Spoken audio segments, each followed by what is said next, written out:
Now the heat we've been waiting for. Stephanie Gilmore looking to defend her title here once again at the Roxy Pro. Talked about her 10 last year, regaining the lead on the World Tour. And she takes on Keely Andrew in this exciting quarterfinal. Keely in this position, by no mistake. Last year she finished in the quarters to kick off her second year on tour. And she always has the goal of improving that. And Gilmore still playing the role as the local hero. Things get started. Keely Andrew incomplete on the first turn. And priority will just get started quickly over to Stephanie Gilmore. This year's going to be even more so, I think. Watching Gilmore, nice and easy, glide into a fun-looking wall. Float, another float to get down the line, picking up the board speed. Off the bottom, jams it off the roof. Big hack right on the money. And still trying to push down the line, a speedy little right-hand wall. Finally getting a section to wrap it back to the source. And she'll take the lead early in this quarterfinal. Some critical moments there where she could have caught a rail and gone over the handlebar. She didn't, though. Finishing that ride was very important confidence-wise for Stephanie Gilmore. Watch how hard this wave is to ride here. Just really didn't slow up for her. So it was always down the line right here. Critical stuff right here. Oh, almost caught the rail there, but pulled it off. And again, very critical turn there for Steph Gilmore. See, this wave didn't really let her open up. Now it slows down so she can really hook into that section, and kicks out. So a very important wave in the scheme of things for Steph Gilmore to finish on her feet. Once Steph did that, I mean, you saw last year when she put her hands up after that win. I mean, she looked strong. She looked fit and ready to go. This is Keely Andrew now, setting up that first turn, and she ends up going off axis, and she goes down. So a tough fall for Keely, knowing she wanted to answer to Gilmore. Stephanie got a 5.33 start, and Keely will look to recover. Also had the most amount of excellent heat scores. That we're talking 2.8s or better in, going back in history. She's had 23 of those here on just the Gold Coast alone as we watch Keely get going here. Two healthy looking carves to get this right-hander underway. Her best score still in the making. She'll fill it in with a wrapping cutback. More positive feeling than falling on your first turn. Sometimes that's just a rhythm thing for Keely. If she sticks to that tradition, falling on her first term in the round before, and then found her rhythm when she kept on swinging pot. Of her last heat, round 3 heat, I mean, she dropped a good score to get her into the lead. So at least this wave on the way back out, it's going to make her forget about those last 2 wipeouts. It's going to put a bit more confidence into her. Beautiful turn there. I like the smooth rail work that Keely's got going at the moment. Just smooth and clean. The judges like that. They like that smooth transition between the maneuvers. Worked out for the better. She meant to be in that. She was meant to be in that spot. Quickly up and out is Keely Andrew in this one. She's got her whole family and crew behind the scenes. Not too far of a drive for Keely, representing the Sunshine Coast. I mean, a clear example of that, Potts. This would have been the end of round 4 last year. Yeah.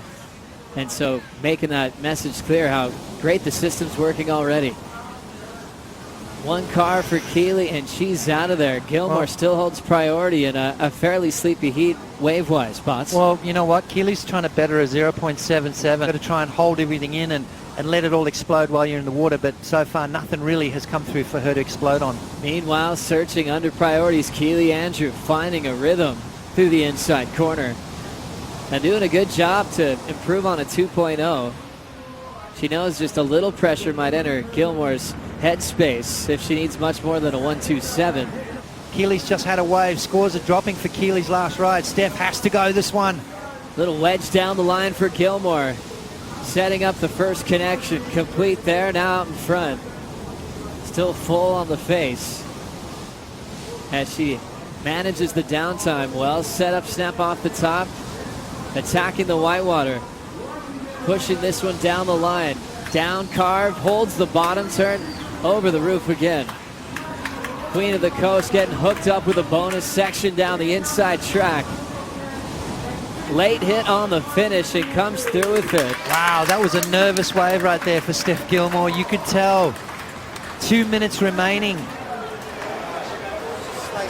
Troy Brooks, Darren Hanley breaking it down. Hanley with the hat on, the shaper for Stephanie Gilmore. Looking for a 4.54, so I reckon she got that. But Keely Andrews' last wave I think is gonna better her 4.6. Let's have a look at Steph's wave here. Nervous moments, you can tell. She's been sitting so long, maybe got a little cold with that wind blowing. Waiting for this wave to build up through the inside. Now it starts to get a bit steeper. Steph hits it through the lip. Nothing too radical at this stage. Kind of cut that turn short just to fit another maneuver in. That was a little flat, a little safe for Steph Gilmore's talent. A little wraparound cutback.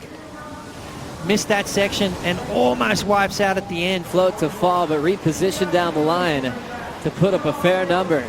Keely now to answer. Quick hook. Now the lip. Times it beautifully for a power snap once again. Inside wedge waits for Keely. And now she's setting up another big frontside carve. Chipping away through this inside track as we're down to 90 seconds. Sets the rail, a full wrap on the inside corner for Keely. Now looking like she's feeling the fatigue on the kick out. 1:15 to go. Yeah, for Steph Gilmore. This is what it's going to come down to, really, this wave right here. Is this going to be better than that 4.60? A bit more aggression on the snap. Straight up through the next maneuver as well. Throwing a lot of spray out the back, Joe. More intent, more speed, more pizzazz. Now she gets that inside section. Nice little snap for Keely. Bonus section through the inside. Another nice turn. And a little wraparound cutback to finish off this wave. So Keely Andrew, is she going to better her 4.60 and by how much? That is what it's going to come down to right here. The last exchange. Wow. I just have their scores written down. Now they can double check. They can make those comparisons, especially on the last exchange. They both have similar range scores in the 4 and 5 range. Gilmore fell on the 1.0, then built to a 5.5. Oh, wow. So that was enough. Now the decision about to be made for Keely Andrew. Left chasing a 5.56. It turns into a 6.60. Wow, the upset of the day right there for Keely Andrews. Keely Andrews steals it off the queen of Snapper Rocks on the final exchange. She can't believe it, Joe. Her first semifinal appearance here at the Roxy Pro, and we will have a brand new champion of the opening event of the season here in 2018.